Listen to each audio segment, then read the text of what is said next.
My spouse passed away, and during the funeral, I discovered he had bequeathed his entire estate to his lover.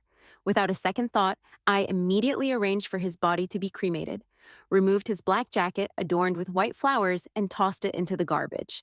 My husband, well, technically my ex-husband, had just signed our divorce papers and was eager to celebrate with his mistress.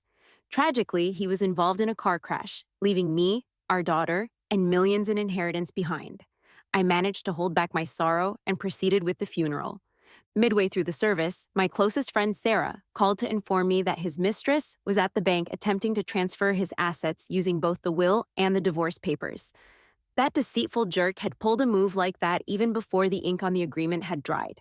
I clenched my teeth, tears still streaming down my face as the chilly wind made my heart feel even colder. I glared intensely at the casket, which held everything from his school uniform to his wedding gown.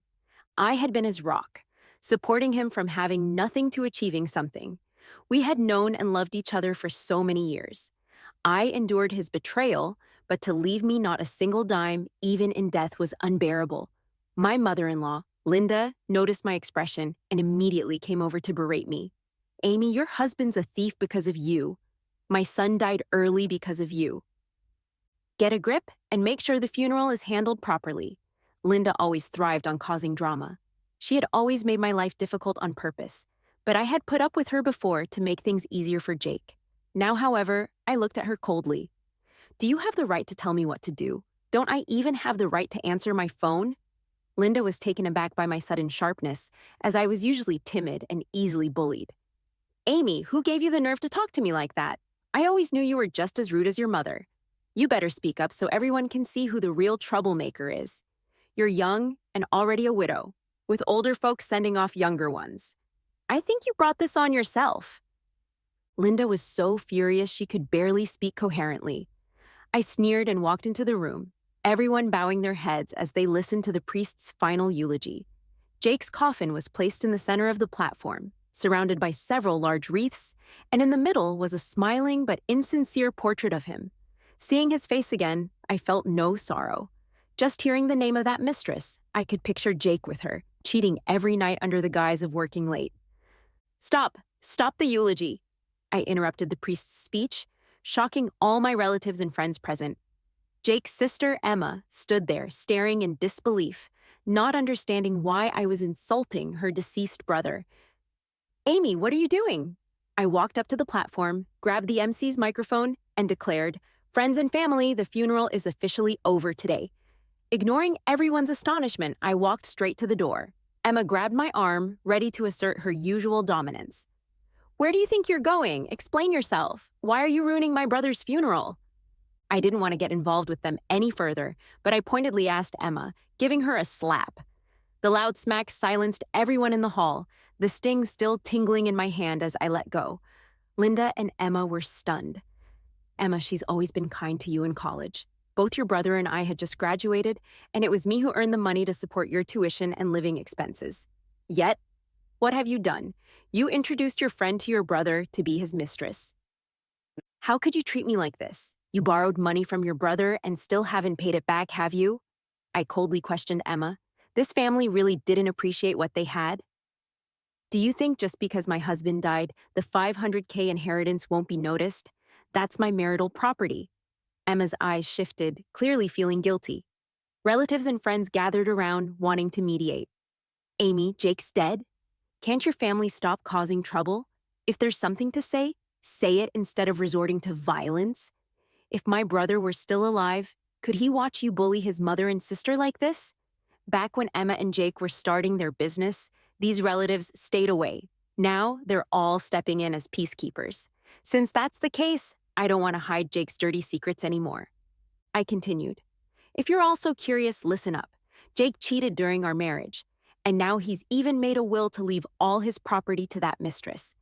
Do you still expect to inherit anything after his death? You're all fools." The relatives who had been arguing moments ago fell silent instantly. I turned my head to look at Linda and Emma, cruelly saying, "Do you understand what this means? It means not only me, but also you, his most devoted mother and beloved sister, won't get a penny." I took off his black coat with white flowers and threw it in the trash before leaving.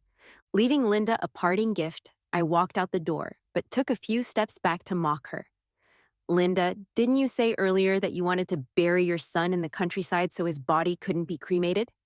Linda's face immediately darkened, but before she could respond, I drove away. The funeral home efficiently arranged for the cremation that afternoon. That evening, I scattered his ashes. The grayish-white powder mixed with remnants floated in the wind. I clapped my hands, brushed off the ash, and then sold Jake's grave, making an extra $20,000. At home, I was packing up, preparing to move when Linda arrived with Emma and a group of relatives, demanding that I hand over all of Jake's savings. I was about to call the police when there was a loud banging on the door. When I opened it, I saw a woman with single eyelids, a mole on her mouth, and a fur coat hastily draped over her, as she had just stepped into early autumn, looking somewhat ridiculous. At a glance, I recognized her as Jake's mistress, Mia, Emma's college friend. Emma had brought her home, saying she came from a poor background with a difficult life, so out of consideration for Emma, I supported her through college until graduation, and even arranged for her to work at my company. And this is how she repaid me? Just her and a timid little boy, peeking out from behind her, staring at me curiously. Linda saw me open the door, but remained silent, walking over. "Who is this?" Mia looked pitiful, nudging the boy behind her and said, "Ethan, don't you remember your grandma?" It turned out the child had grown so much, and it seemed like Linda even knew about the existence of the mother and son. How blind I had been, deceived by Jake for so long. The chubby cheeks of the child moved as he said, "Grandma." This made Linda overjoyed, rushing over to hug her grandson and not letting go. One reason Linda disliked me was because my daughter, Lily, had congenital heart disease. She had always openly and secretly suggested that we have a son, but I had always refused. Luckily, I had already sent Lily to my mother's place ahead of time. Otherwise, the little girl, seeing her indifferent grandmother smiling at other children, would surely be secretly heartbroken. Linda carried Ethan into the living room, happily entertaining him with a bunch of relatives. Mia glanced provocatively at me, wanting to join as well. Just as Linda walked into the living room, she called out to me as usual, asking me to take good care of the mother and son. Reflecting on years of enduring humiliation, I scolded myself for being foolish. I grabbed a vase from the shoe rack and threw it hard, shattering it on the floor. "You're not welcome here, Mia." Mia didn't seem to care and greeted Linda at the door. "Mom, Ethan needs to take his medicine." Linda glanced at me and warmly pulled Mia inside. They were engrossed in conversations and reminiscing about Jake in the living room. I just wanted to throw up hearing them praise Jake. I continued collecting my things when Mia stated her purpose for being there. "Mom, the kindergarten in the neighborhood is really good, and Ethan is school-aged. Jake said the house is also in his name. What do you think about Ethan going to school here?" Linda was really into it, but could also tell that Mia was planning to take over the house. Mia started making big promises. "I know this house also has Amy's name on it, but we can just give some of Jake's inheritance to you. Then I'll move you in. We can take care of Ethan together, and you can enjoy some family happiness too." Some relatives eager for a show chimed in. "When you're there taking care of your grandson, that's when you'll truly enjoy life." I think Mia isn't bad, even though Jake left all the inheritance to her. She still seems to be thinking about you, right, Emma? On the other hand, Emma was more clear-headed. "Mom, if Mia manages to get the house, do you honestly think she'll stay single and take care of Ethan for the rest of her life? Once she has a husband, kicking you out won't be a big deal. Moreover, if she can be my brother's mistress, she can also be someone else's mistress." Emma's husband wasn't honest either. His affair with interns at the company wasn't a one-time thing, so I hold a significant hostility towards women who destroy families. The fact that she could get my brother to keep a little secret from his wife shows she's not an easy-to-control woman. "Mom, Emma, please believe me. Jake and I had a loving relationship, and I will never betray him in this lifetime." Mia's voice trembled, as if she was determined to spend the rest of her life as a widow for Jake. "And as for the property, you all saw it. Amy is so domineering, and Big Brother left everything to me. It's also for your sake. I'm not trying to take this house for myself. I'm doing it for Ethan. If that's the case, Then sign a property transfer contract with us right now. Split my brother's assets with me, and I'll believe you, I said firmly, challenging Mia. Mia was speechless. Each member of this extended family had their own schemes, but they seemed to have forgotten one thing. Even though this house had mine and Jake's names on it, it was actually purchased by my father. So, this house wasn't joint property between husband and wife. I left to contact the moving company my father had recommended. Several movers swiftly loaded my belongings onto the truck. Linda and Mia, thinking I was giving up the house, even offered to help me move. But as I returned, with patrol officers and the movers in tow, Emma, seeing my stern expression, nervously asked what I intended to do. "It should be me asking you, what do you all want?" I retorted, my tone turning serious. "This house has no connection to Jake at all. I suggest you leave quickly, otherwise, this is trespassing. Get out now, or I'll call the police, and you'll be in trouble," I said, supported by the familiar patrol officer. A few relatives looked dejected, ready to leave until Mia stopped them, holding her child. Mia showed no signs of earlier restraint and appeared fierce, as if ready to fight for the house. "I dare you to do anything. If anything happens to my child, I'll make sure all of you go to jail," Mia declared, as she and the adults used the children as shields. "Yes, if something happens to the child, we'll all fight you." The family chimed in amidst the chaos. I calmly lit a match and walked to the balcony's curtains. The flames slowly grew, licking the walls and leaving black marks. The red flames climbed the curtains, intensifying the blaze. I used the burning curtain ties against the group. "What are you doing? You're crazy!" they exclaimed. With the house set on fire, a tense confrontation ensued, ending with the intruders fleeing. As they left, a boy named Ethan, with eyes as clear as spring water, stared at me. It was odd how a child so spirited didn't resemble Jake at all. Later, I informed the police, accusing the intruders of trying to claim my house and setting it on fire. With their consistent claims pointing towards me burning the house, they were all held for questioning, but released due to lack of evidence. Jake and I had been together since university. After graduation, I gave up the high-paying job my father found for me to start a business with Jake. Against everyone's objections, the most difficult time was in our second year, struggling to pay debts and employee salaries. We couldn't even afford to go home, surviving on sharing one hot dog on the streets. Jake tried to act indifferent to food, but I could see his longing eyes as I ate. Having never faced hardships before, I feared disappointing Jake during those financially tough times.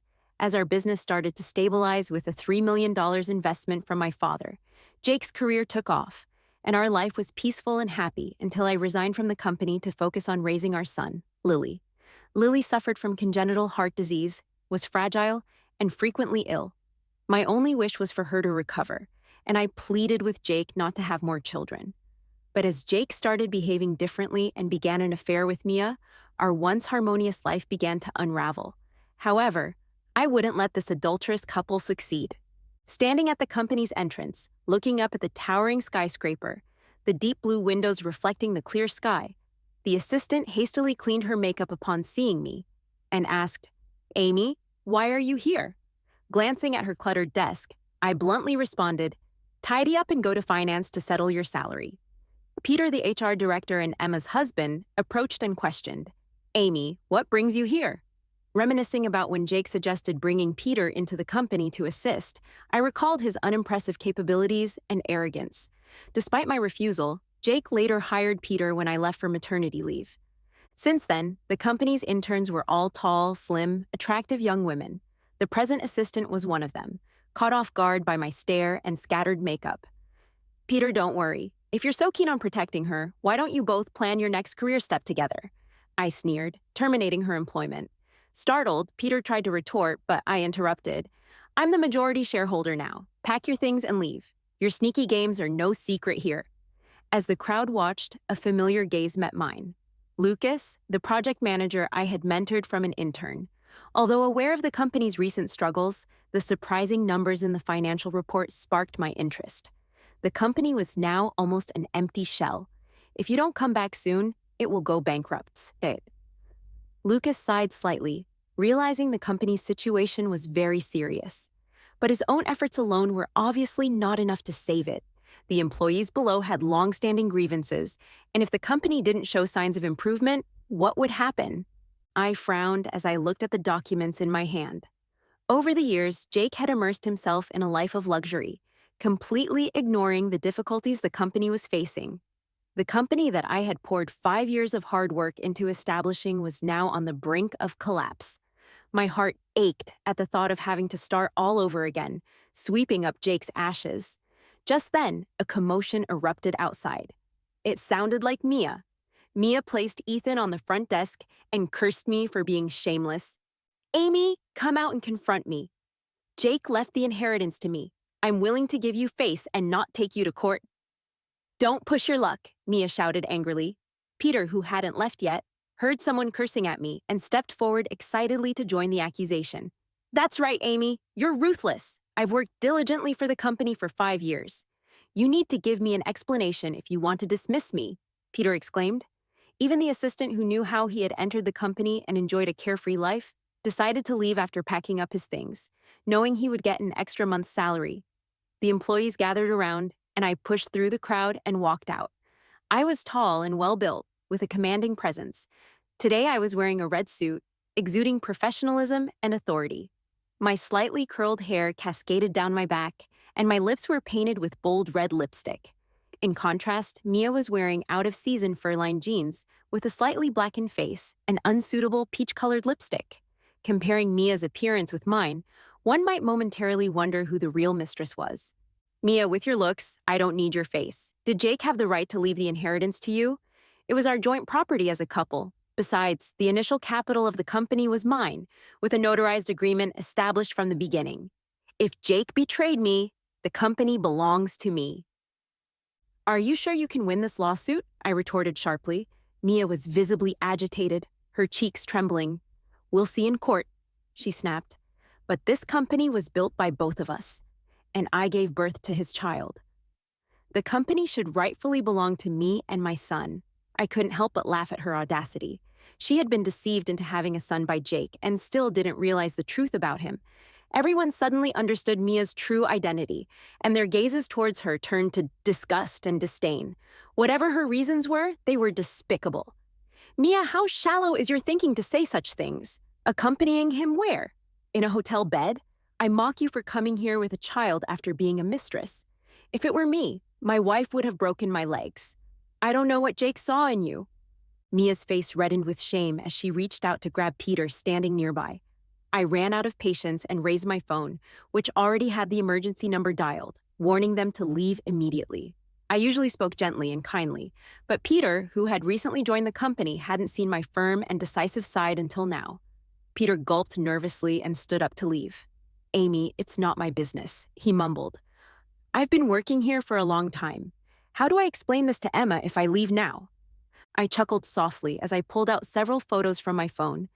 Among them were photos of Peter involuntarily touching others in the break room and stairwells, along with a complaint letter from an intern accusing him of harassment, all provided to me by Lucas.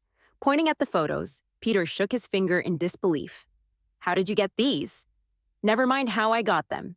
You can explain it to the police later, I replied coolly. Seeing that I was serious, Mia left with her child, shooting me a resentful look before departing. Peter was taken away by the police. With the photos and complaint letters serving as crucial evidence of his misconduct, Mia didn't give up. She somehow managed to scrape together enough money to hire the city's best lawyer, and not only wanted to claim company shares, but also challenge me for the position of CEO. The original shareholder agreement indicated that I owned 35% of the shares. Jake held 45%, and the remaining 20% was in the hands of some minor shareholders. But we had a notarized document, so I wasn't afraid. However, a few days later, I received several phone calls. Several shareholders had been visited by Mia, who had brought her child along to persuade them. After failing to convince them with gifts, she caused chaos in their homes, creating a fuss and ruckus.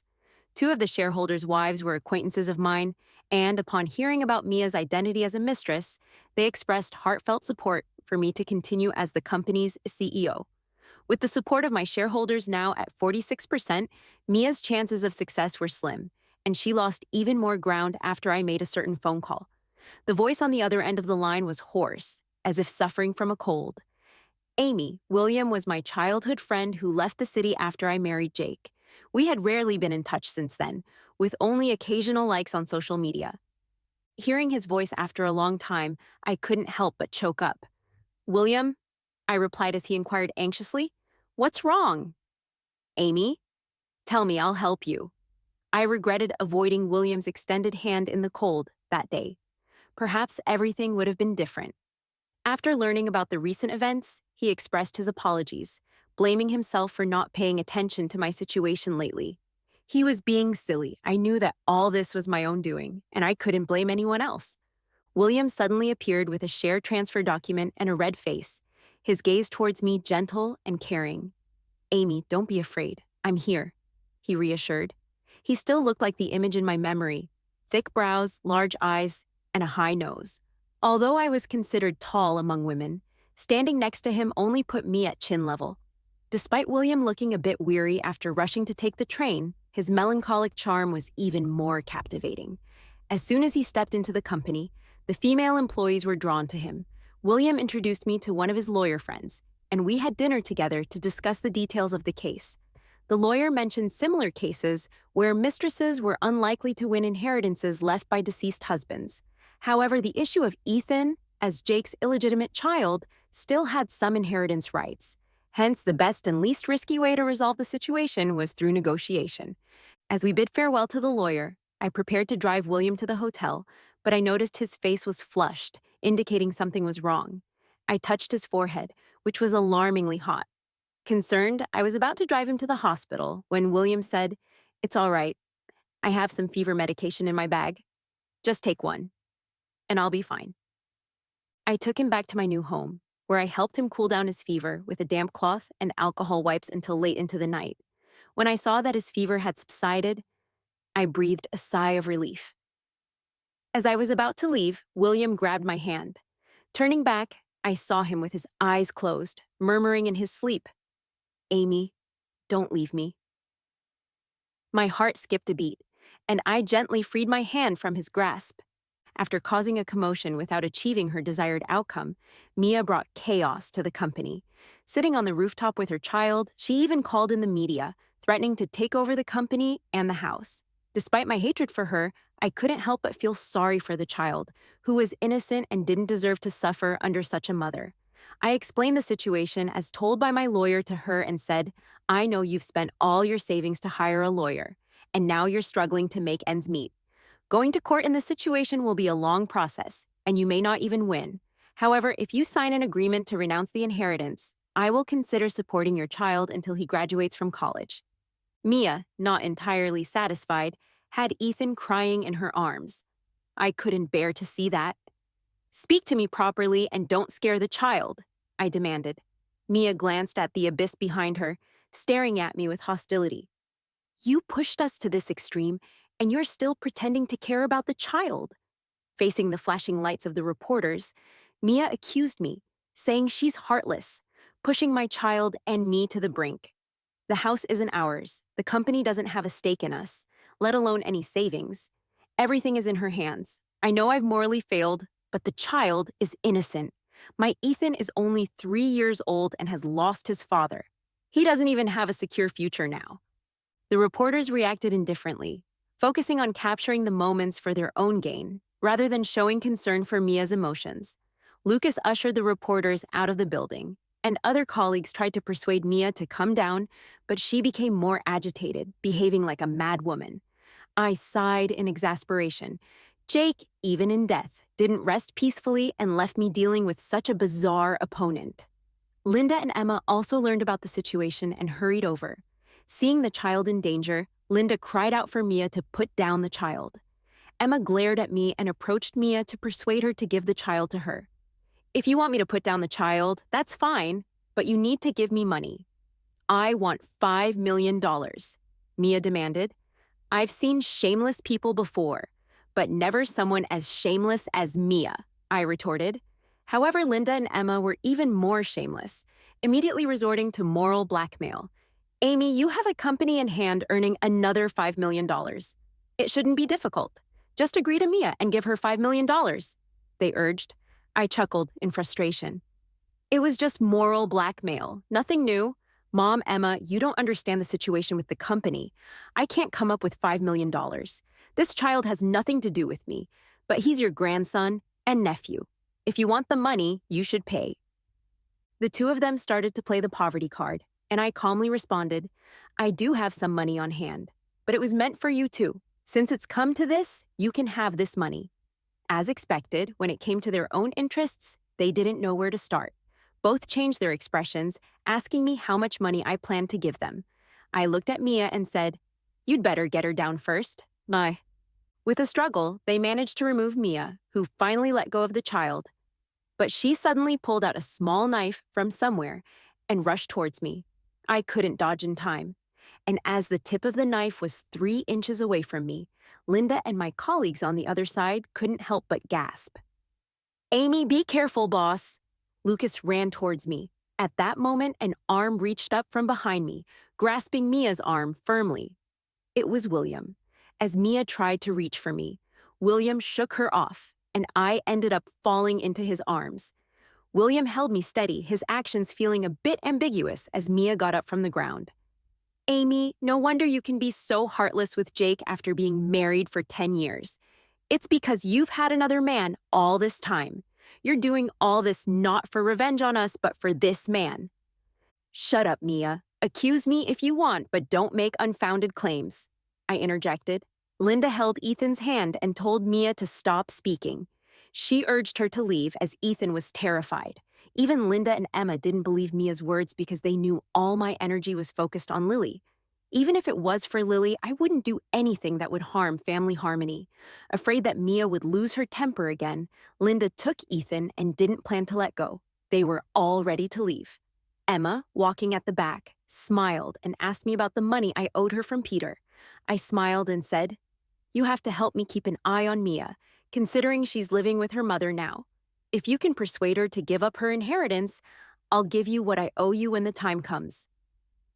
Emma's face showed a meaningful expression, and she gestured an okay to me.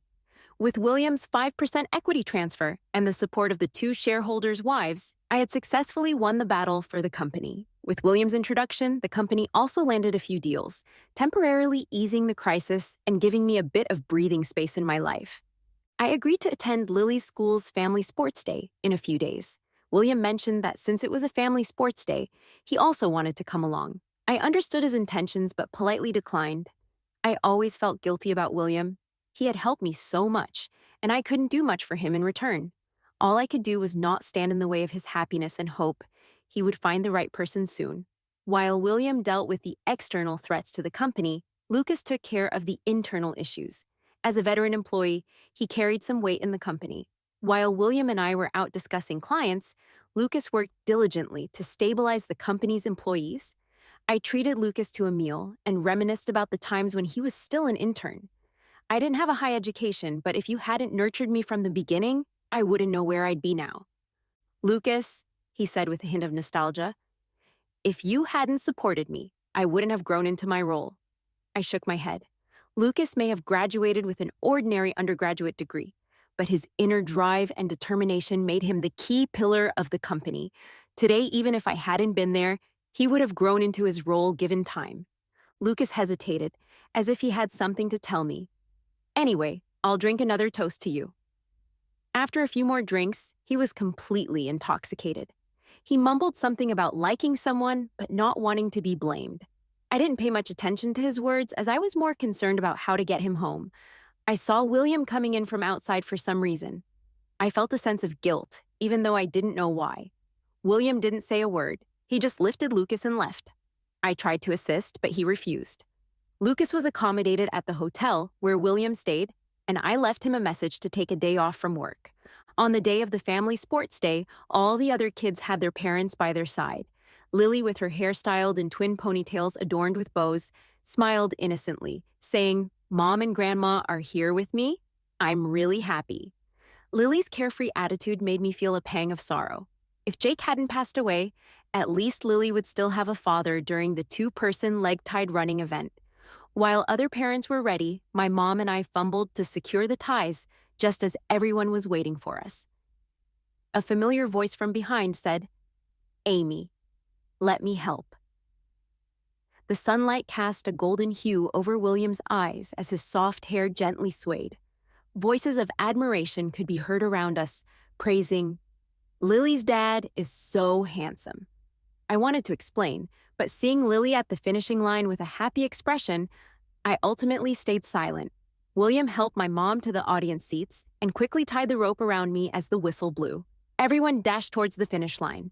Some had perfect coordination, while others stumbled and fell in a heap, surrounded by laughter. I was swept up in the atmosphere and didn't watch my step, eventually tripping over, but luckily being caught by William, with the faint scent of pine in his arms. My ears began to buzz with the sounds around me, and unfortunately, due to Lily's health, she couldn't participate in the subsequent events. Seeing her disappointed face made me feel sorry, but William suggested, "Since the weather is nice, why don't we ask the teacher for permission and take Lily out to have fun?" Lily wholeheartedly agreed, gravitating towards William, and the two engaged in playful interaction. We ended up going to the zoo, with Lily perched on William's shoulders, asking curiously, "How do giraffes sleep with such long necks?" William gently explained, "Giraffes mostly sleep standing up, resting their necks on tree branches. Sometimes they might lie down, arch their necks back on their hind legs, and rest their chins on their thighs." Unable to imagine how a giraffe would look lying down, Lily's eyes widened in surprise as William playfully swayed, causing her to clutch his hands tightly. As my mom and I followed behind, we couldn't help but be amused by their interaction. My mom took my hand and whispered, "William has grown up under my care since he was little. I thought you two would end up getting married eventually." "But I never thought," I interrupted her. "Mom, let's not talk about this. I don't want to dwell on the past. I only hope that in the future you can follow your heart. As long as you and Lily are happy, your dad and I won't worry." After returning home, Lily was too excited to sleep. I told her a bedtime story and tentatively asked, "Lily, do you want Uncle William to be your dad?" Lily's unexpected answer caught me off guard. She held my hand and said, "Mom, will Dad forget me when he's in heaven? Whether or not he remembers me, I will always love him. So Mom, don't try to find a dad for me. I already have a dad in heaven. If you want to find someone, find a husband like Uncle William, who will make you happy." Unfortunately, the good times didn't last long as the company faced another crisis. One of the projects Jake had signed off on encountered issues. The design plans that had been prepared were leaked, causing significant losses to the client, who demanded compensation according to the breach clauses in the contract. Simultaneously, several competitors began undermining the company, with multiple issues piling up. Anyone could see where it was headed, but I couldn't believe that someone I had brought up could betray me. Just as I was struggling with the company's troubles, my childhood friend Sarah, from my hometown, brought me some earth-shattering news. Her husband was Jake's college classmate, and someone in Sarah's family worked in prison. Last week, she learned that Mia's former boyfriend, who was about to get married, was suddenly arrested for fraud and sent to jail. This ex-boyfriend had been released from prison just 2 days ago. I was puzzled. What did Mia's former boyfriend have to do with the inheritance dispute between us? But I didn't expect that the ex-boyfriend somehow found Mia and even managed to obtain a lock of Ethan's hair.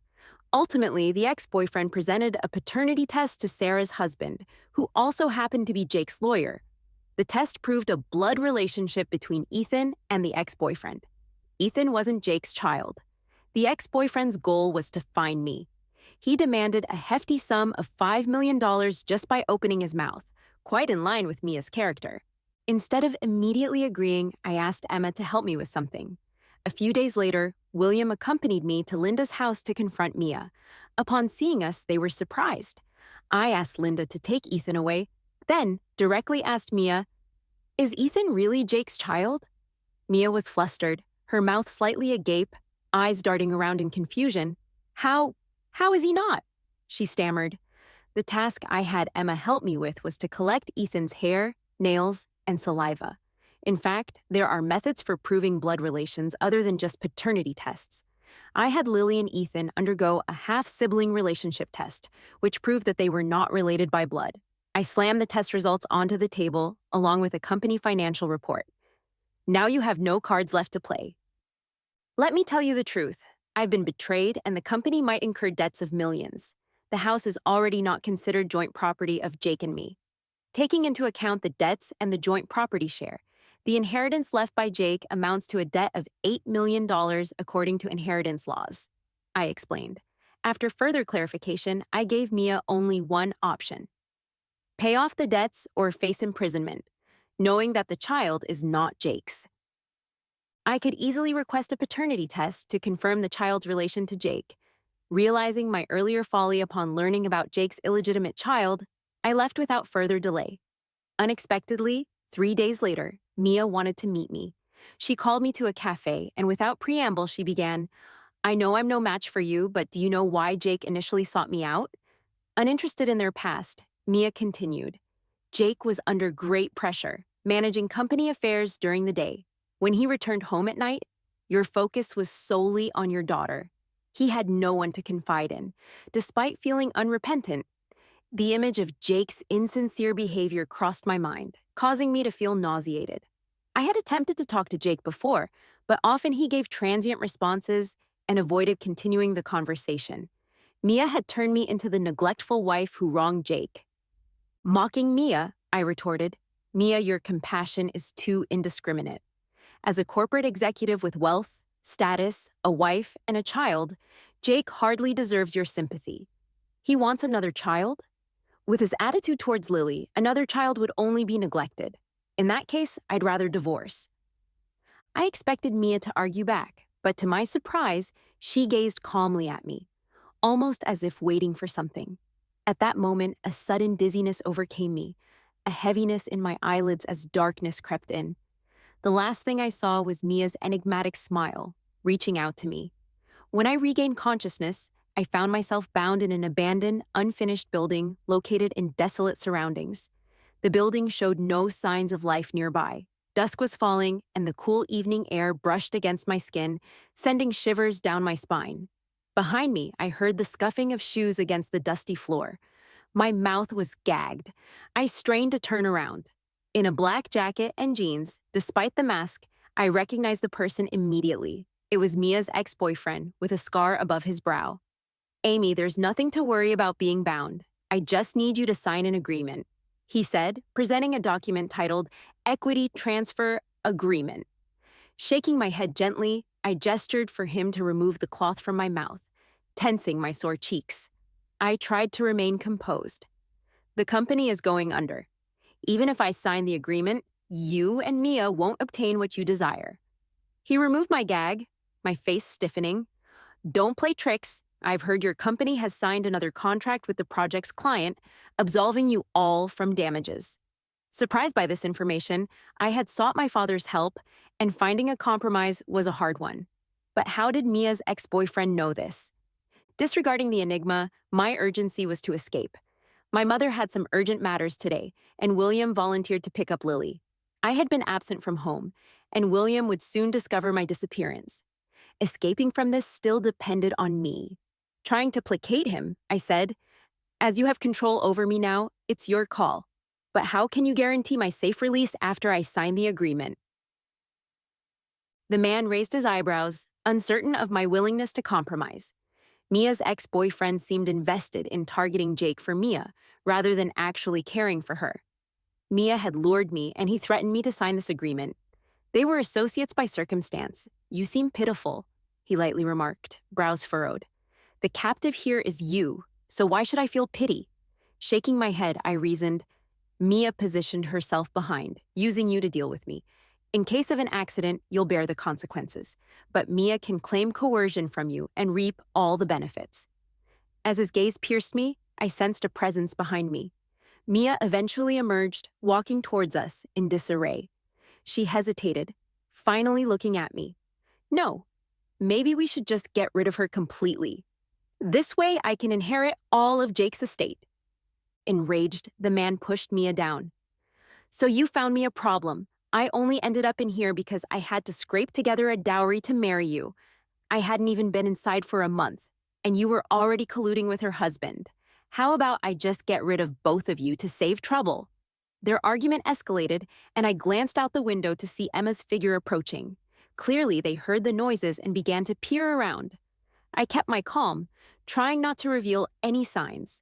However, Mia glimpsed outside, likely noticing someone. Get down, she urged her ex-boyfriend, putting a finger to her lips, gesturing silence. Emma persisted in coming over, prompting the two to move me away quickly. Just as they started dragging me outside, police sirens wailed in the vicinity, a jarring disruption. The man panicked.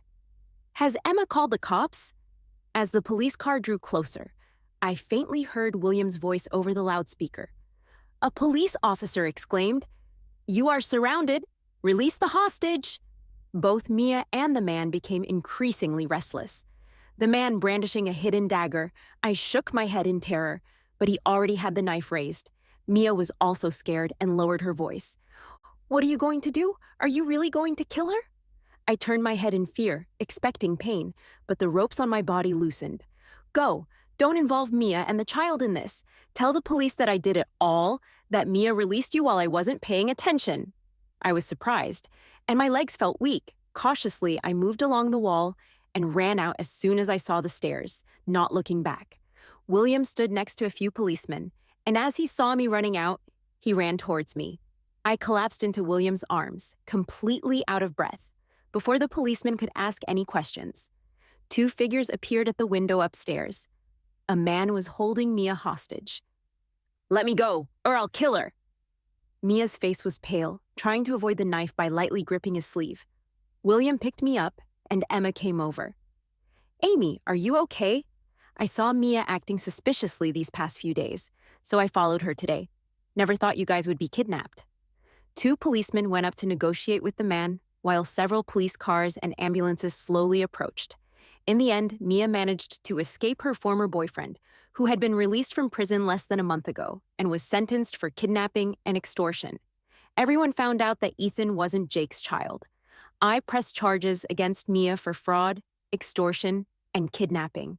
She would spend the rest of her life in prison, and her son was taken away by that man. Lucas, who had been missing, finally appeared, and I only then learned the truth. It turned out he was the one who leaked the project plans.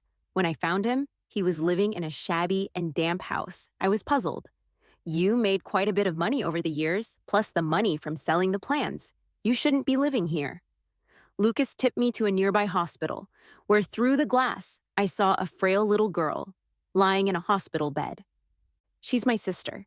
She just had heart transplant surgery, but I can't afford her medical expenses anymore," Lucas said weakly, tears in his eyes. He continued, "Amy, I know I made a mistake. Can you give me a little more time? As long as my sister gets better, I'll accept any punishment." The little girl's eyelashes fluttered. She opened her eyes and weakly smiled at Lucas. "Go back to the company." "What?" Lucas couldn't believe it. "I caused huge losses to the company. Even if you arrest me, it's only fair." But seeing this little girl, I thought of Lily. If it were Lily lying here, I would do everything possible to save that glimmer of hope.